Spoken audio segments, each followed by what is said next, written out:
So in the words of Jesus Christ, follow me, follow me. Woohoo! Your mum's home!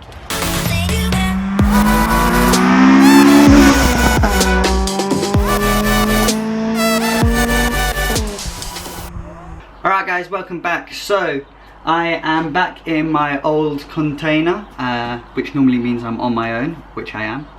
So today we're going to be doing a couple of things to the EP3. One of them is an actual mod, but is quite simple and easy to do. And the second thing is an oil change. Now, I haven't released a video in quite a while.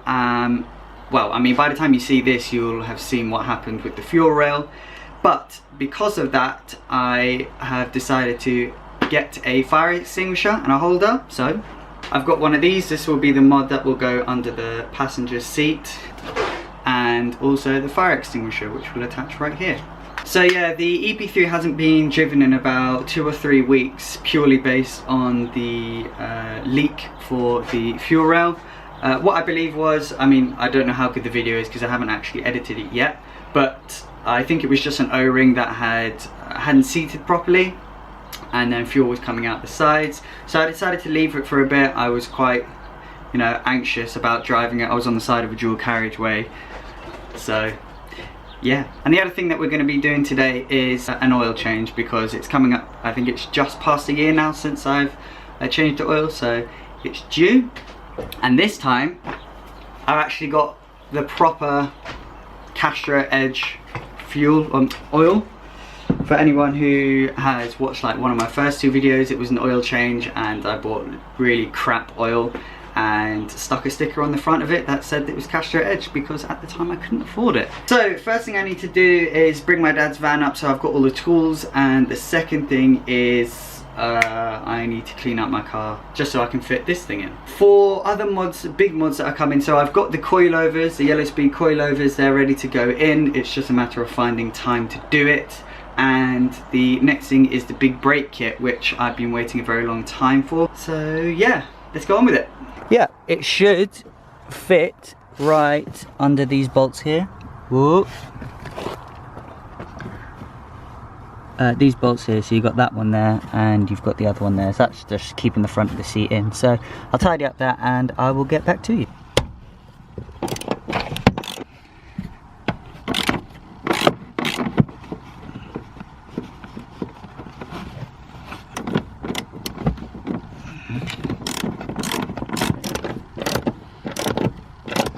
Yeah, that looks about right, I'd say.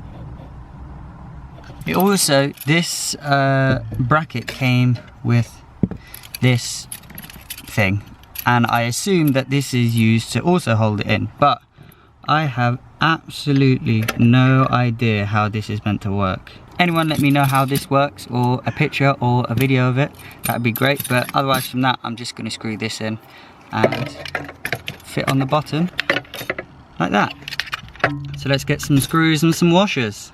Right, so I managed to get it on. It was not so much that it was difficult, but it was a bit tedious. So what I've done is I've just screwed a bolt in from this side there, if it will focus. But yeah, so there's 2 bolts here which are flush, and then on the other side I've just got a washer and a nut. So initially the nuts that I had, or the bolts that I had, came out to about here, and obviously that's gonna hit off your hand when you move the seat. So I cut them, grinded them down, so now they're flush with the actual nut itself. So that should be all okay.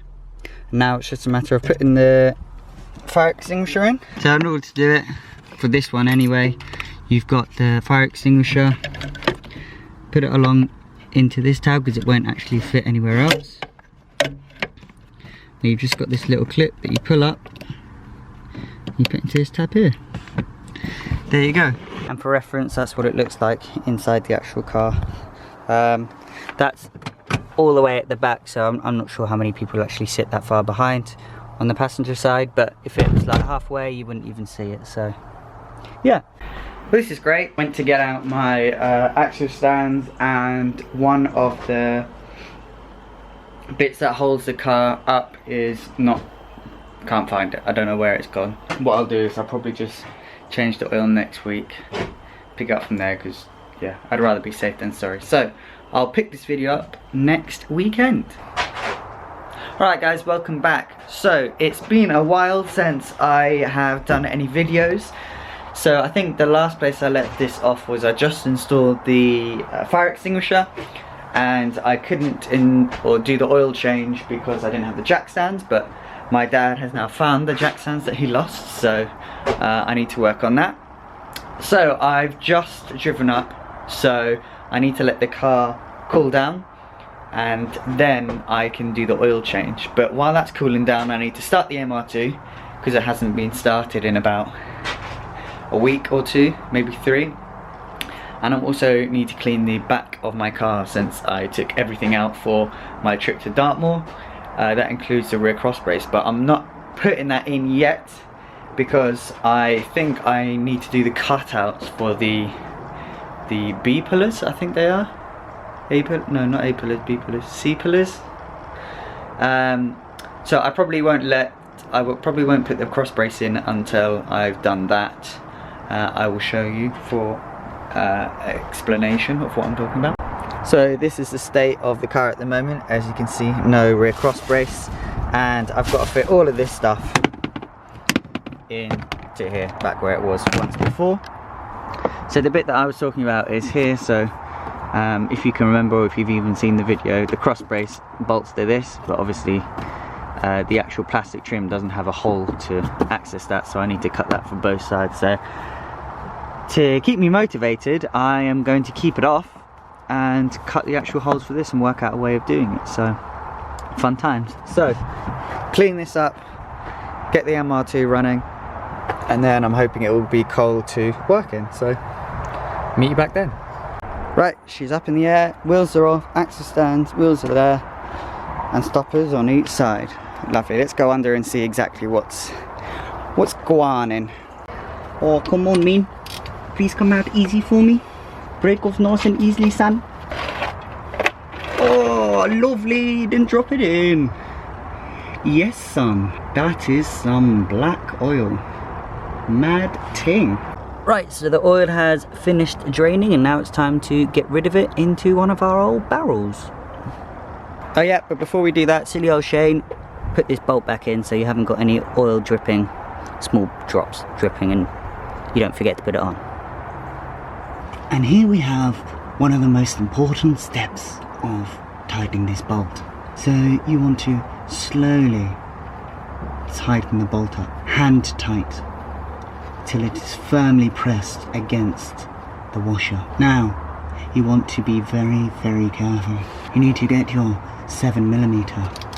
Make sure it is on righty for tighty.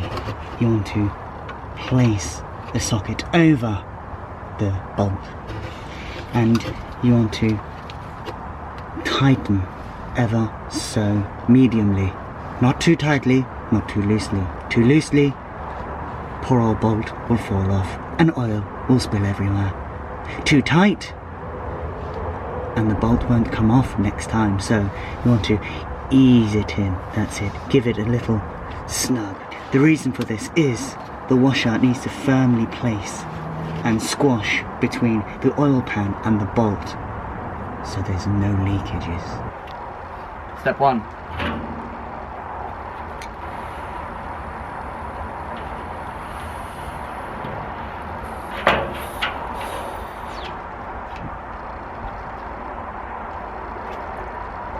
Step 2. Step 3.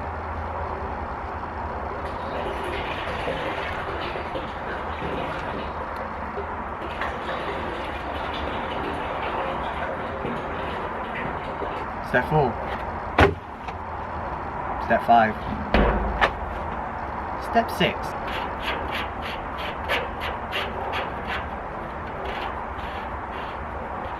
Step 7.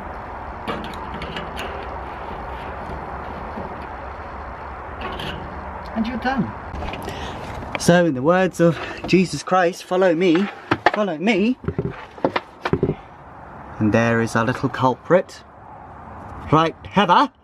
It's as if the heavens have answered me, and I've just tried to untie it with my hand and it seems like it's coming off, which is naughty, shorty, 40. Summer give it to. So I am going to try my best to pull this off. Oh yeah, there we go, son. There we go. Now this can be an absolutely messy filler as well. NGL, not gonna lie. With it mounted sideways, it can go all over this panel here. Hey, here we go already. Oh, that's it, keep going. Oh, woohoo, your mum's home. So now we're on the absolutely raucous part of the job, lubing up your rings. Now you always want to lube up your rings so it gets a nice tight squeeze on the thing it's screwing into. Lube it up like this. Get a little bit of the oil on your finger or on your glove. So as I was saying nearly moments before, as I was saying nearly moments before, only hand tighten this. You don't need to be screwing anything down. Naughty! Now we're finished with under this car. Woo! So now it's time to put the old wheels back on. Take that out. Put the old wheels back on. And put it down. Take those things out, those thingies. And fill her up. Right guys, we're on the home stretch. So, picking up on mine, these cars take 4.7 litres. Oh. Right, so I've checked it now, and I don't know if you're going to be able to see it because I can even barely see it myself. It's just there.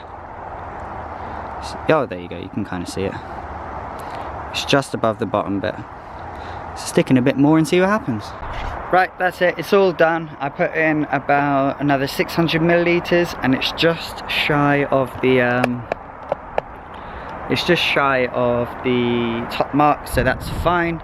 What I'm going to do now is quickly check the mileage, so I got that for my own records, change it every year or every, can't remember how many miles, I'll check the owner's manual.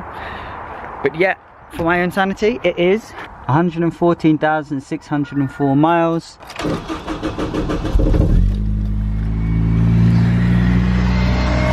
Make sure there's no leaks. I don't think there will be because they'd be leaking already. No drips that I can see. So yeah, that's it, all done now. Pack everything up, go home, watch the Formula 1 and relax for the rest of the day. Ooh, relax for the rest of the day.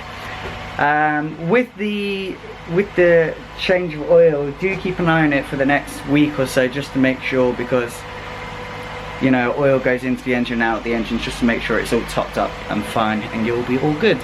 So next time you see me, I think I'll be installing the facelift headlights, another cosmetic mod that I absolutely love and needs to be done.